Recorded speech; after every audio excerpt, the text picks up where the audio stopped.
The Great Pizza Robbery.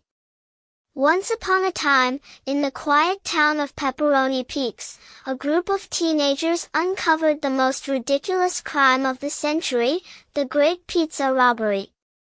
It all started one Friday afternoon when 14-year-old Max Crumble stumbled upon a strange scene at Antonio's Pizzeria. The place was closed, which was odd because Antonio's never closed, especially on Friday. This was the day when everyone in town ordered pizzas like their lives depended on it. Something smelled fishy, and it wasn't just the anchovies.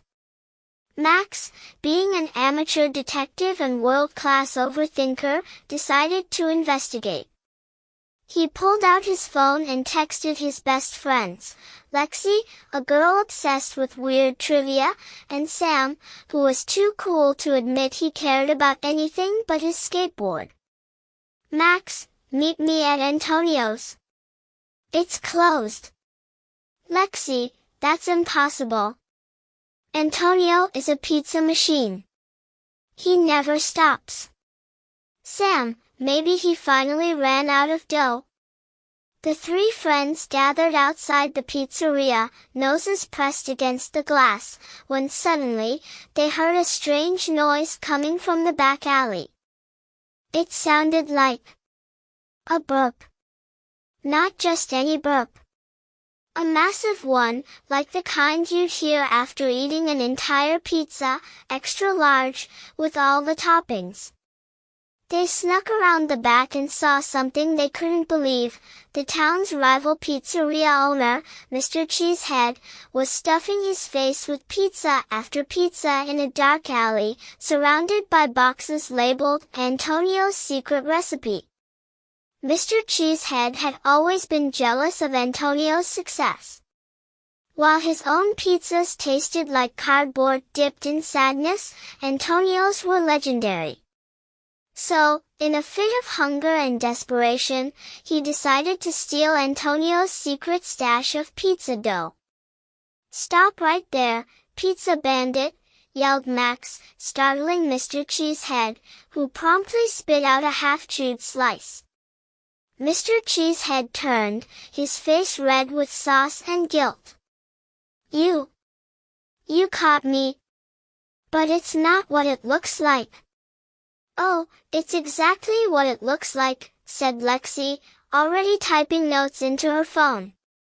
Pizza theft, specifically Article 8 of the Pizza Code of Conduct, states that stealing another pizza maker's dough is a crime punishable by indigestion. Sam stepped forward, skateboard in hand. "Hand over the dough, Cheesehead, or I'm going to ollie over your head and send you rolling like a meatball down a hill." Mr. Cheesehead panicked. He was no match for three determined teenagers and their combined knowledge of pizza law and skateboarding skills. With a defeated sigh, he opened a giant freezer in the back, revealing sacks of stolen pizza dough, bubbling with yeasty goodness.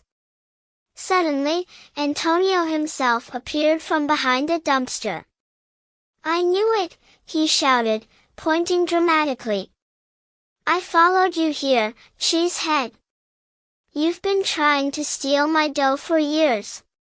Antonio grabbed one of the sacks and hoisted it over his shoulder. "You can take a man's toppings, but you can never take his dough." Max, Lexi, and Sam stood in awe as Antonio heroically marched back to his pizzeria, the sun setting behind him like a cheesy action movie. Mr. Cheesehead, now covered in sauce and shame, was left to clean up his greasy mess. The town of Pepperoni Peaks went back to normal after that, with Antonio's Pizzeria reopening just in time for dinner. But the teenagers of Pepperoni Peaks would never forget the day they uncovered the Great Pizza Robbery, an event that would go down in history as the cheesiest mystery ever solved. And as for Mr. Cheesehead? Well, rumor has it he's still out there, searching for a way to make a pizza that doesn't taste like cardboard.